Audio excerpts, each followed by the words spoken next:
Hello guys, तो स्वागत है आपका एंड ऑफ वर्ल्ड के एपिसोड नंबर 236 में। तो चलिए अपने एपिसोड को शुरू करते हो। जैसे कि हमने लास्ट एपिसोड के एंड में देखा था, हमारा जो ओलेग होता है वो कहता है कि क्या बकवास कर रहे हो कैनियो, क्या तुम भूल गए कि यहाँ पे वो हमारे सामने ही मरी थी। कैसे? क्योंकि यहाँ पे वो हमारे सामने ही बिना किसी ट्रेसेस के साथ ही गायब हो चुकी थी। तो एक ही मतलब हो सकता है कि उसका कोई ट्रेस नहीं बचा और वो मारी गई, और यहाँ पे उसका एक बॉडी भी नहीं दिखा हमको। कैनियो कह रहा होता है कि तुम यहाँ पे इंटरनल नाइट किंग को तो जानते ही, लगता है वो शेंगजी का डिसेंडेंट है। हमने साफ साफ देखा था कि कैसे वो ओरिजिन वर्ल्ड गॉड के जगह पे वो जाके वहाँ पे मर गया, वो स्वयं में डिमोनिक स्वयं में गिर गया। यहाँ पे जो हमारा युनगुई होता है वो कह रहा होता है कि लड़के अब बताओ आगे तुम क्या करने वाले हो, क्या तुम यहाँ पे स्टार गैदरिंग पवेलियन में रुकने वाले हो और यहाँ पे मुझे सर्व करोगे। स्टार लॉर्ड की जो पोजीशन है वो खाली है, मैं चाहता हूँ कि लड़के तुम उसकी पोजीशन ले लो, क्योंकि विशी मर चुका है। तो इस वजह से तुम चाहो तो उसकी पोजीशन ले सकते हो, तुम्हारे लिए सेफ जगह रहेगी जहाँ पे तुम्हें बहुत सारे रिसोर्सेज भी मिलेंगे। युनगुई कहता है वैसे भी लड़के तो यहाँ पे अकेले ही पूरे सफर को करने वाले हो, क्या ये बेहतर नहीं रहेगा कि तुम यहाँ पे स्टार गैदरिंग में पवेलियन में रहो और वहाँ पे तुम्हें जीनियर से मिलने का मौका मिलेगा और जीनियर तुम्हें कंपनी देगी। न्यू कह रहा होता है आपके ऑफर के लिए शुक्रिया, वैसे बहुत सा काइंड हो जो आपका ऑफर इतना ज़्यादा अच्छा है लॉर्ड युनगुई, पर फिर भी मैं यहाँ पे ऐसी चीज़ों का नहीं जाने दे सकता। ऐसी चीज़ें हैं जो मुझे करनी है और मैं यहाँ पे उसको करके ही रहूँगा, मैं ऐसी चीज़ों को नहीं जाने दे सकता। साथ ही हमारे युनगुई वहाँ से निकल जाता है टेलीपोर्ट होकर और कहता है कि ह्यूमन को समझना बहुत ज़्यादा दिक्कत भरी बात है और साथ ही वो मुश्किल भी क्रिएट करते हैं दूसरों के लिए। ठीक है लड़के, अब दोबारा मैं तुम्हारा चेहरा नहीं देखूंगा, गेट लॉस्ट हो जाओ। तो साथ ही वहाँ से चला जाता है और डायरेक्ट जाता है हमारी जीनियर के पास और वो कहती है जीनियर कि लॉर्ड युनगुई कैसा रहा, क्या आपने उसको समझाया। तो साथ ही हमारे युनगुई वहाँ आता है और कहता है कि देखो तुम ऐसे चेहरे मेरे सामने तो बिल्कुल मत लाना, और ऐसे चेहरे मेरे सामने तो मत ही बनाओ तो बढ़िया है। हमारे सामने वैसे भी यहाँ पे कोई अच्छी न्यूज़ नहीं लेके आया, तो वो और भी ज़्यादा उदास हो जाती है। जहाँ पे वो हमारा जो युनगुई होता है कहता है वो लड़का जो है वो काफ़ी ज़्यादा स्टबर्न है, यानी कि पूरी तरह से अपनी मनमर्जी चलाता है, तो मैं उसको यहाँ पे हैंडल नहीं कर सकता। वो लड़का मेरी बात सुनने को राजी ही नहीं है। मैंने उसे कहा था कि यहाँ पे उसके लिए बेहतर यही रहेगा कि वो हमारी स्टार गैदरिंग पवेलियन में रुक जाए, जबकि एक पोजीशन यहाँ पे खाली है। वजह है कि यहाँ पे मैंने उसको समझाने की कोशिश की, पर फिर भी उसके पास जो पावर है वो उसके साथ मैं यहाँ पे नहीं भिड़ सकता और मैं उसको नहीं ज़बरदस्ती अपने साथ ला सका। ये सब छोड़ो, तुम्हारे ऊपर भी बैकलैश का असर हुआ है और यहाँ पे तुम्हें भी बैकलैश का सामना करना पड़ा है अपनी पावर्स का यूज़ करने की वजह से। लड़की के ऊपर अपनी पावर्स का यूज़ मत करना आगे जाके, और साथ ही अपने आप को नुकसान मत पहुंचाना अब तो, क्योंकि तुम्हारे ऊपर बहुत सारा इंजरीज है। तो जाओ जाके अपनी इंजरीज को रिस्टोर करो। किसी भी लड़की, तुम्हें यहाँ पे पहले से ही डिसाइड कर लिया है कि तुम्हारा आगे काम क्या है। तुम्हें यहाँ पे अपोच की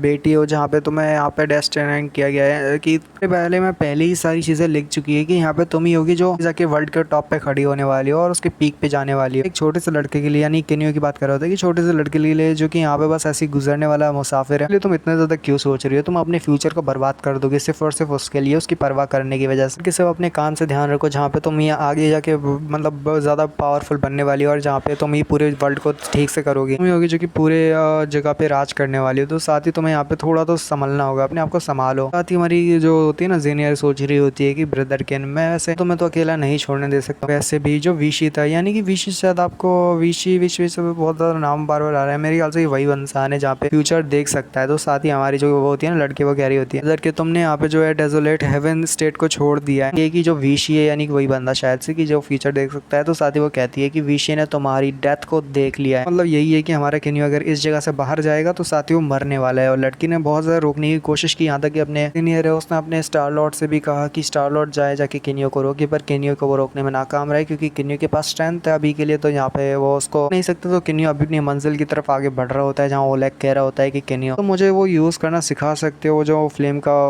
आर्ट्स हैं उनका यूज़ करना सिखाओगे। तो यहाँ पे केन्यू कहता है अरे भाई तू कीड़ा है, तू कैसे करेगा, तू एबिलिटी यूज़र तो है ही नहीं। फ्लेम एबिलिटी यूज़र होते हैं सिर्फ वही उनकी पावर्स का यूज़ कर सकते हैं। तो साथ ही हमारा ओलेग कहता है अरे भाई क्या बकवास कर रहा है भाई, तेरे अंदर थोड़ा तो कॉमन सेंस होना चाहिए ना। मैं यहाँ पे किसकी बॉडी का यूज़ कर रहा हूँ, मैं न्यूफोन की बॉडी का यूज़ कर रहा हूँ। जब मैं न्यूफोन की बॉडी का यूज़ करता हूँ मतलब ये है कि मैं यहाँ पे फायर एबिलिटी यूज़र भी बन सकता हूँ, यानी कि मेरे पास फायर एबिलिटी यूज़र है, क्योंकि यहाँ पे न्यूफोन एक फायर एबिलिटी यूज़र है। इसका मतलब है कि अगर मैं उसकी बॉडी को कंट्रोल करूँगा तो शायद ऐसा हो सकता है कि शायद मैं उसकी फ्लेम को भी कंट्रोल कर सकूँ। ये ऑसम नहीं रहेगा कि मैं यहाँ पे फ्लेम को भी एक्टिवेट कर पाऊंगा और तुम्हारे साथ फ्लेम से साथ मिलकर हम दोनों फ्लेम का यूज़ करके सामने वाले इंसान को हरा सकते हैं जो हमारा दुश्मन होगा। हमारा केन्यू कह रहा होता है कि चीज़ों को ऐसे मत ले जाओ, मैं नहीं चाहता कि तुम यहाँ पे फ्लेम का यूज़ करो उसके बॉडी के अंदर से जाकर। खुद की स्ट्रेंथ ज़्यादा मायने रखती है ना कि न्यूफोन की बॉडी जो तुम्हारी यहाँ पे का बनाने का काम करेगी। यहाँ पे न्यूफोन की बॉडी को ये मत समझो कि वो तुम्हारे लिए फ्लेम बनाएगी, तुम फ्लेम से साथ यहाँ पे सामने वाले बंदे को हरा सकते हो। न्यूफोन की बॉडी जो कि तुम्हारे लिए एक वेसल का काम करती है उसको ज़्यादा इंपॉर्टेंस दो, तुम्हारे लिए ज़्यादा ज़रूरी है, जहाँ पे न्यूफोन का स्ट्रेंथ भी तुम्हारे लिए काम आएगा। पर सोचो कि तुम कुछ ज़्यादा ही हार्ड करने की कोशिश करते हो, जितना हो सके तुम उतना एफर्ट को पुश करते हो, पर बाद में जाके पता चलता है कि तुमने कुछ ज़्यादा ही कर दिया और बाद में वो जो पूरी बॉडी वो भी तबाह हो जाएगी, तुम्हारा जो काउंट है वो भी यहाँ पे पूरी तरह से नष्ट हो जाएगा। तो फिर सोचो कि तुम्हारा क्या होगा, तुम्हारे जितने भी एफर्ट्स है वो सारे वेस्ट चले जाएंगे। तो साथ ही हमारा ओलेग कहता है हाँ। लड़के तो चलो माना कि हाँ ये बात तो ठीक है कि मैं यहाँ पे ज़्यादा नहीं कर सकता, मैं ज़्यादा किसी पावर्स का यूज़ नहीं कर सकता उस वेसल के अंदर। लड़के मुझे ये तो बताओ कि आखिर मैं क्या करूँ, मैं कैसे अपनी स्ट्रेंथ को बढ़ा सकता हूँ। मैंने यहाँ पे लास्ट टाइम जो देखा था, मैंने लास्ट टाइम न्यूफोन की बॉडी को यूज़ किया कोड के साथ फाइट करने के अलावा, तो साथ ही ऐसा लगा जैसे मैं उनको सप्रेस कर सकता हूँ, जैसे मेरे पास ऐसी पावर है कि मैं यहाँ पे उन्हें सप्रेस करके रख सकता हूँ। फिर मेरे को ठीक से कोई एडवांटेज तो यहाँ पे गेन नहीं हुई, मुझे कोई एडवांटेज नहीं मिली। तो साथ ही केनियो कह रहा होता है अगर पहली बात देखा जाए कि यहाँ पे तुम्हारे पास पावर है, हाँ देख सकते कि यहाँ पे न्यूफोन की बॉडी आने के बाद तुम्हारे पास पावर है, पर जरा ये भी तो देखो कि यहाँ पे जब मेरी पावर बढ़ती है तो साथ ही तुम्हारी पावर भी बढ़ती है। जैसे कि हमने पहले नोटिस कर लिया है, तुमने भी नोटिस कर लिया है कि जब मेरी पावर बढ़ेगी तो तुम्हारी मेरे से ज्यादा पहले बढ़ेगी। वजह है कि यहाँ पे जब हमारी सेम फिजिक होगी तो उसके बाद तुम्हारे लिए भी वो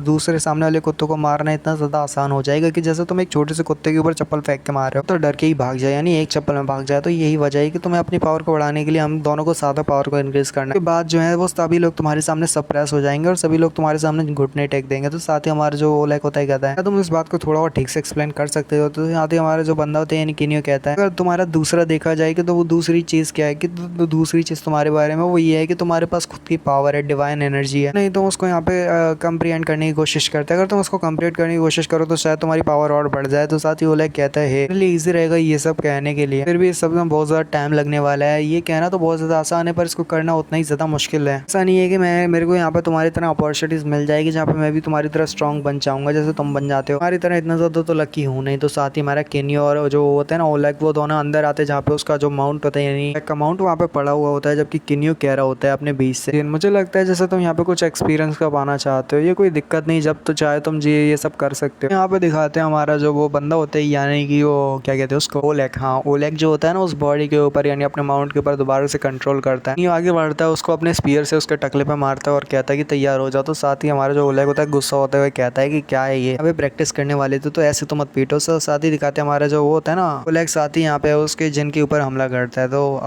बीस्ट के ऊपर हमला करता है, बीस्ट भी यहाँ पीछे से पंजा मारते हैं और रोर करते हुए वो दोनों आपस में फाइट करने लगते हैं, जिससे यहाँ पे कॉम्बैट की जो फाइट है उसकी प्रैक्टिस करी जा सके। और यहाँ पे जो किन होता है वो कहता है नीफोन है ये इस बॉडी का रियल ओनर नीफोन है, अगर वो जानेगा कि यहाँ पे तुम उसकी बॉडी के साथ कैसे खेल रहे हो और यहाँ पे प्रैक्टिस वगैरह कर रहे हो तो मेरे को लगता है कि मरने के बाद से यहाँ पे जिंदा हो जाएगा ये गुस्से की वजह से कि तुम यहाँ पे उसकी बॉडी के साथ क्या कर रहे हो। तो साथ ही हमारा वो कहता है ओलेग उसको कंट्रोल करना ठीक से तो बहुत ज़्यादा मुश्किल है, पता नहीं मैंने तब कैसे कंट्रोल कर दिया, पर अभी यहाँ पे थोड़ा मुश्किल हो रही है इसको पावर को यूज़ करना। एबिलिटीज़ होती हैं इसके पास, जो एबिलिटीज़ है उनका ठीक से यूज़ करना मुझे नहीं आ रहा। तो वो गुस्से होते कहता है तू कमीनी कैट कहीं कहते तूने यहाँ पे मेरे ऊपर इतना हमला क्यों किया, जरा देख के तूने यहाँ पे थोड़े बहुत स्क्रैचेस डाल दिए, बहुत बड़े बड़े निशान लगा दिए और मैंने सोचा नहीं था कि तुम इतनी ज़्यादा बुरी कैट हो और इतना ज़्यादा टाइट से मेरे ऊपर हमला करो। जैसे कि हमारी जो म्याऊ म्याऊ होती है वो यहाँ पे कह रही होती है, यानी वो बिल्ली या जो भी है वो कैट वो कहती है कि यहाँ पे म्याऊ म्याऊ करते हुए, जैसे कि यहाँ पे फाइट के बारे में कहा गया था मैं तो बस फाइट ही कर रही हूँ, तो ऐसे वो कहना चाहती हूँ जैसे वो यही कह रही हो। हमारा जो होता है ना टिकला वो यानी ओलेग कहता है कि जैसे उसकी नई कार जो है ना उस पर स्क्रैच डाल दिए, तो वो ऐसे ही कहता है कि मेरी नई कार, तो हमारा केनियो कहने लगता है अगर देखा जाए तो ये भले ही यहाँ पे प्राइमरी ज़ॉम्बी है और यहाँ पे बॉडी है तुम्हें जो मिली है वो काफ़ी ज़्यादा अच्छी तुम्हारे लिए एक वेसल बनने लायक है, इसकी जो रिकवरी एबिलिटीज़ है वो बहुत ज़्यादा बेकार है। तो साथ ही हमारा ओलेग कहता है एक बार आने के बाद कहता है बाय द वे केनियो कैसा रहेगा कि यहाँ पे हम यहाँ पे इसको थोड़ा बहुत खाना, फिलहाल यहीं पे ये वाले एपिसोड का एंड होता है। तो मिलता है अगले वीडियो में, पीस, गुड बाय।